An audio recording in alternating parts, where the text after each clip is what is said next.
Olá, amigos e amigas, como é que vocês estão?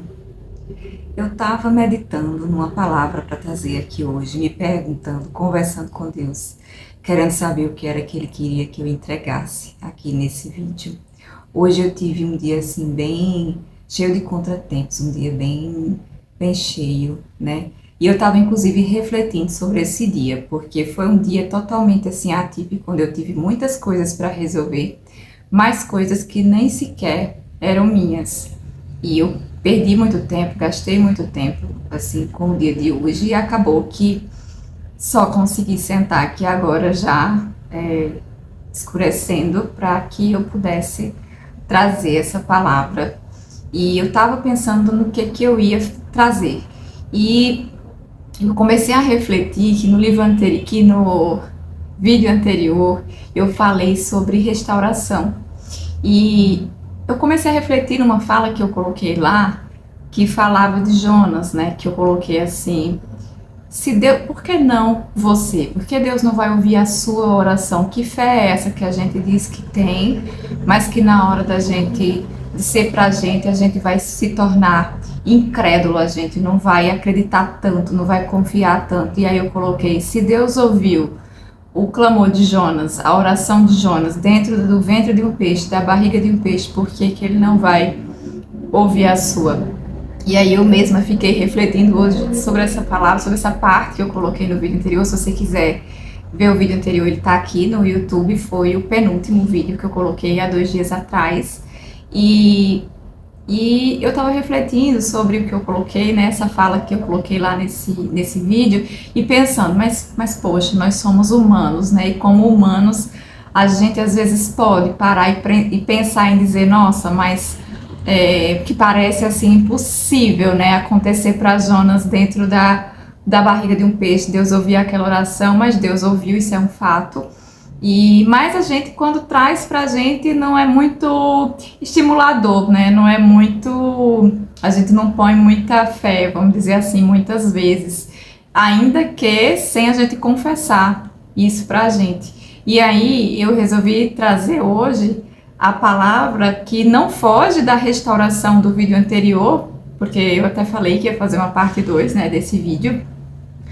Mas colocando assim, e quando a gente pensa que algo que a gente está querendo, que o reavivamento que a gente está buscando, que a restauração que a gente está esperando é impossível para nós, seja lá por que motivo for, seja porque, se for, dependendo da área que seja, na área empresarial, na área emocional, ou de um pecado que você está tentando se livrar, seja por que motivo for, se você considera aquilo ali realmente impossível, você ser o 1%, seja porque você já está nessa prática há muito tempo, você já viu que você não consegue sair, já colocou o seu pecado como um pecado de estimação, seja porque se for um reavivamento, uma restauração conjugal, seja porque você já tentou muito, já deu murro em ponta de faca e acha que a pessoa que você assim quer tanto, que querendo ou não que Deus trabalhe no coração dela e que você retorne melhor do que antes, seja porque você já insistiu tanto e você já viu que parece impossível. Ou na área empresarial, que você pode já ter perdido tudo, um dia você levou anos muitas vezes para conquistar alguma coisa, depois você vê tudo se esmiuçar diante dos seus olhos e você diz, nossa, mas eu levei tantos anos para começar aquilo ali, será que eu tenho uma estrutura para esperar e recomeçar tudo outra vez, tijolinho por tijolinho? E foi sobre isso que eu refleti agora há pouco tempo e resolvi entregar uma palavra para você aqui. Porque tem horas que a gente para e pensa, como eu vou vencer esse meu impossível, né? Mas se você parar para pensar e se você acredita de fato que a Bíblia é verdadeira, é genuína e ela é, e Deus fez assim na vida de Jonas, e você olha assim, você diz, mas qual saída teria para Jonas? Né? Então, ao mesmo tempo, você fica naquele misto de, então tem saída para mim também. E assim, do mesmo jeito que você pode ter esses questionamentos, eu estou colocando aqui, porque também são questionamentos meus, né? Eu também tenho esses receios. E eu refletindo comigo mesma, pensei assim, Fernanda, você já parou para você fazer um checklist dos seus impossíveis? E aí eu fiz um checklist dos meus impossíveis. E aí eu te pergunto, você já parou, você já teve essa ideia de fazer um checklist dos seus impossíveis? Você já tentou nomear isso? Porque, como eu coloquei anteriormente, pode ser uma ressurreição empresarial, pode ser um relacionamento, pode ser uma impossibilidade diante de um pecado, de uma prática que você tem, que pode ser desde uma prática da fofoca, que é um pecado, como uma prática, né, mais pesada, vamos dizer assim, que talvez eu não consiga falar aqui nesse vídeo, para o vídeo não ser banido, não ser cortado, mas que talvez você tenha entendido. Então, pode ser diversos tipos de pecado, diversos pecados, né? Mas pode ser um pecado que você não consiga vencer. E eu estava vendo recentemente, acho que foi ontem ou hoje, eu não lembro exatamente, estava rolando assim, meu dedo no meu feed e eu parei num vídeo, numa postagem de um pastor, acho que foi Joelson Ribeiro, e ele falou algo bem interessante em um dos vídeos dele que prendeu a minha atenção. Que foi, ele fez uma colocação assim, mais ou menos assim, eu não lembro exatamente, mas ele colocou: você tomaria um copo d'água se você soubesse que dentro daquele copo d'água tem 0,5% de dejetos fecais? E com certeza eu parei e pensei, não tomaria, né? E na mesma hora ele nos leva à reflexão e diz: então, por que você acha que Deus vai aceitar os seus pequenos pecados? Porque às vezes a gente acha que a gente está cometendo um pecado contínuo, né? Seja ele qual for. Muitas vezes a gente acha que são pequenos pecados, mas a gente vai tratando como pecados de estimação. E essa palavra realmente chamou minha atenção, porque quando ele diz, então, o que faz você achar que Deus vai aceitar os seus pequenos pecados, né? E isso é muito interessante porque Deus é santo, então, por mínimo de resíduo que esteja naquela água, você não tomaria, né?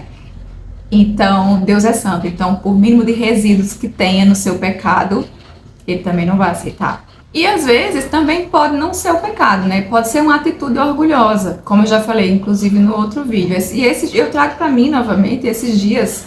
Há uns dias atrás eu tive uma atitude realmente orgulhosa, onde eu parei comigo depois e pensei, nossa, você teve uma atitude com orgulho, você errou.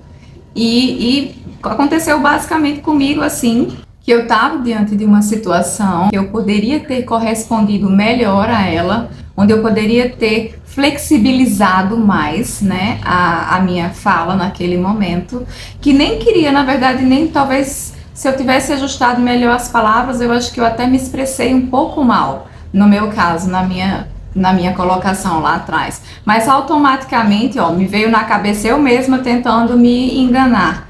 Porque eu pensei assim, mas foi até bom eu falar assim.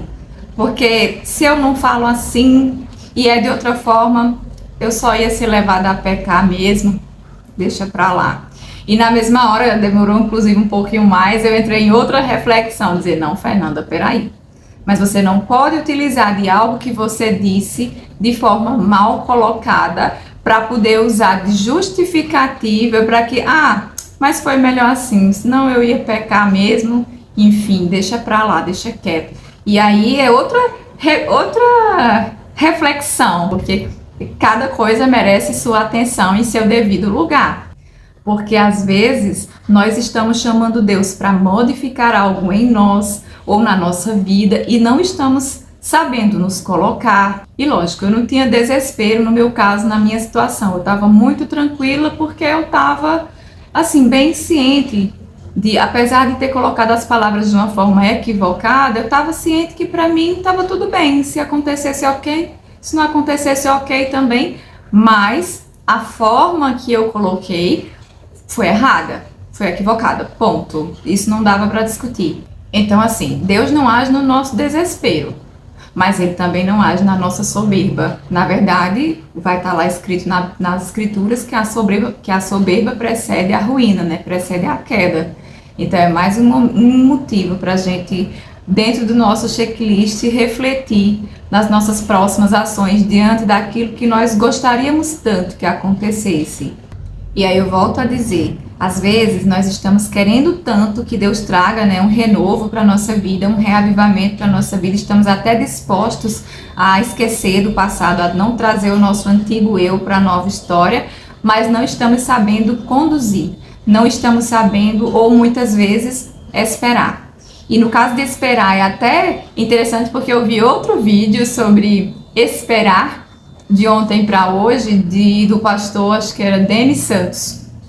E ele contava uma história, na verdade, e a história que ele contou foi que uma pessoa queria muito um acordeon, que me parece que era um acordeon raro, e tinha duas formas desse acordeon ser adquirido, né, da pessoa comprar aquele acordeon e chegar até a pessoa, que uma seria vindo de avião e a outra seria vindo de navio.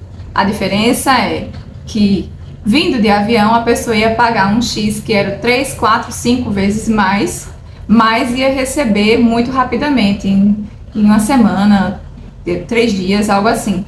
Ou vindo de navio, que o custo-benefício ia ser bem melhor, em contrapartida ia demorar 3 meses para aquela pessoa receber o acordeon.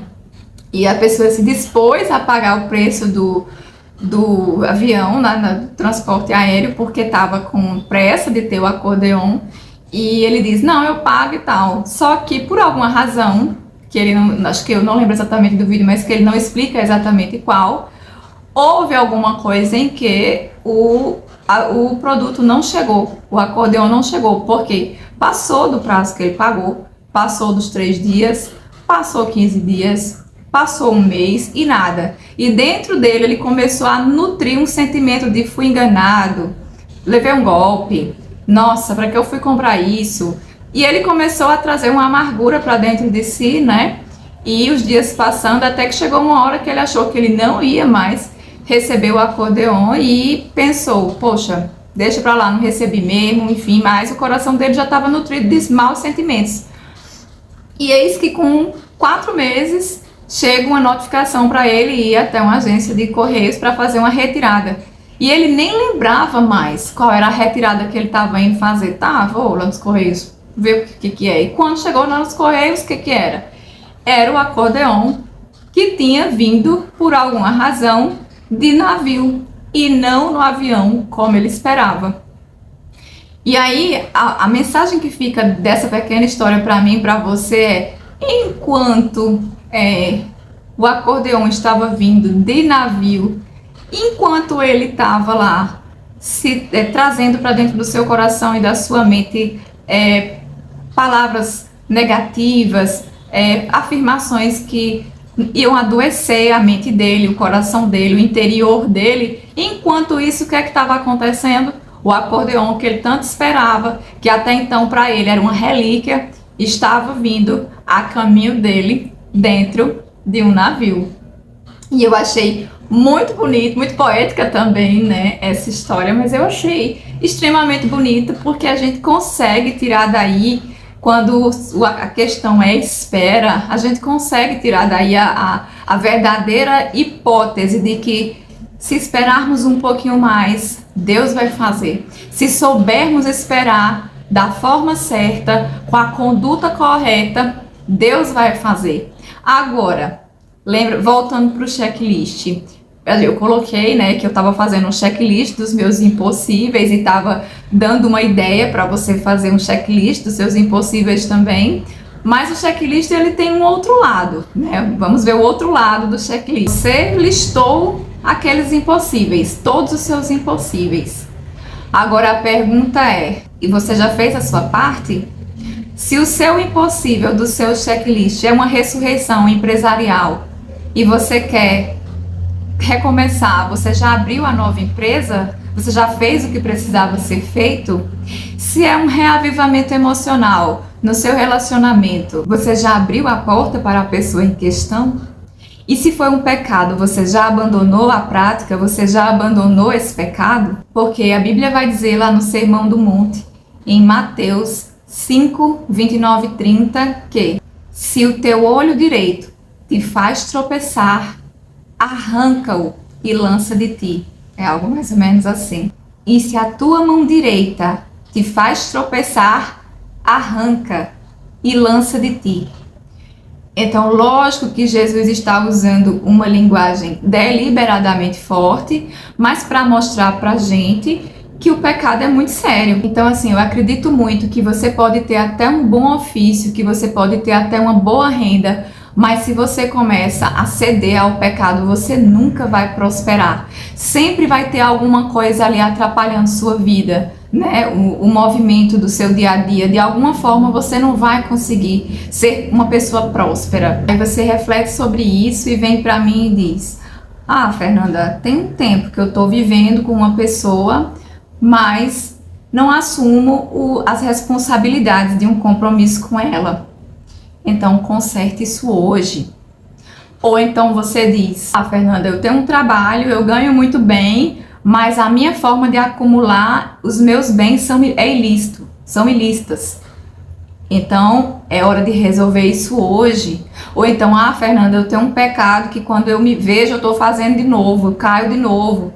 Então, é hora de resolver isso hoje. Porque é como diz lá em Mateus, né? Deus prefere que você fique sem um braço, se assim fosse, o pecado te faz tropeçar, do que perder você inteiro. Mas assim, lógico que não é fácil, eu digo isso pra você, mas antes de dizer pra você, eu tô dizendo pra mim mesma.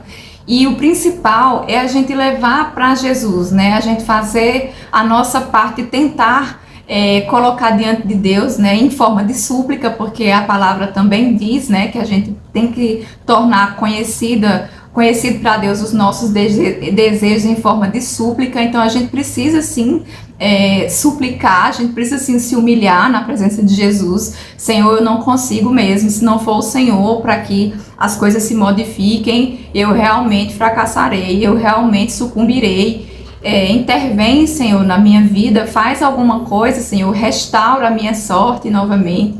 E assim, diante da nossa conduta, né, a gente precisa se avaliar e dizer assim: não, Senhor, não acontecerá novamente, eu não terei essa soberba na minha fala, primeiro porque não corresponde ao que eu queria dizer, acabei dizendo, porque às vezes a gente pode estar tão ferido que quando, como eu vi inclusive isso lá no perfil desse pastor que eu falei, do Denis, ele coloca alguma coisa que a gente diz assim, que a gente pode estar às vezes tão ferido que até um abraço dói, né? Porque toca em nossas feridas. Então, às vezes, a pessoa fala de uma forma graciosa com você e você, por às vezes, tá com aquela ferida ainda latente dentro de você, de alguma forma, você responde de uma forma: será que tá me testando? Não vou responder assim, não. Vou responder de uma forma, e isso aí é um erro, porque a gente precisa ser totalmente transparente, né? Primeiramente com Deus e depois conosco. De dizer assim: olha, é isso porque é a verdade que está sendo colocada dentro da situação.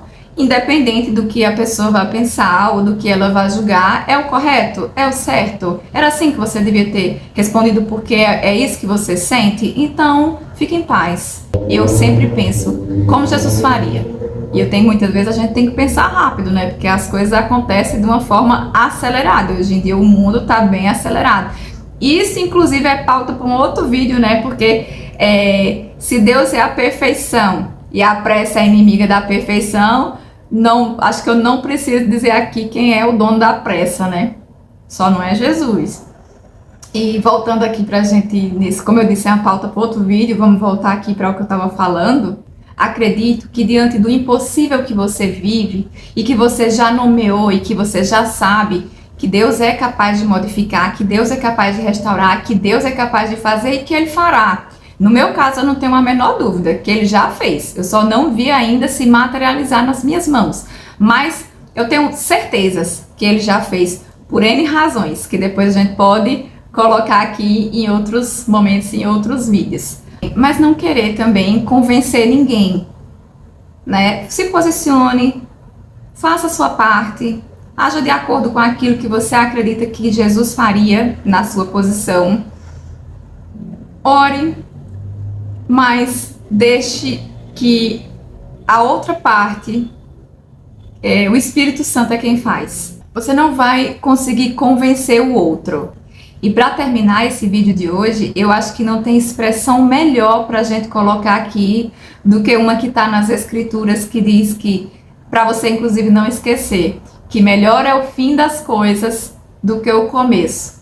E a gente vai conseguir ver isso claramente lá na situação onde existem dois ladrões, né, na cruz, e um dos ladrões olha para Jesus no seu último suspiro, no seu último momento de vida e diz: lembra-te de mim quando entrares no teu reino. E Jesus responde: ainda hoje estarás comigo no paraíso. Então, essa palavra nos deixa assim muito esperançosos e que realmente faz muito jus para a gente colocar dentro do nosso coração e nutrir, né, e nutri-la na certeza de que melhor é o fim das coisas do que o começo. E é isso que eu desejo para mim e para você.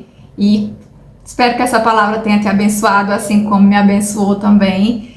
Te desejo uma excelente semana, um excelente restinho de semana. Que Deus abençoe você e até o próximo vídeo. Se você gostou desse conteúdo e quer ver mais vídeos meus aqui que contextualizam muito bem com o nosso dia a dia, inscreve-se no canal, marca como gostei, envia para alguém e até o próximo. Tchau, tchau!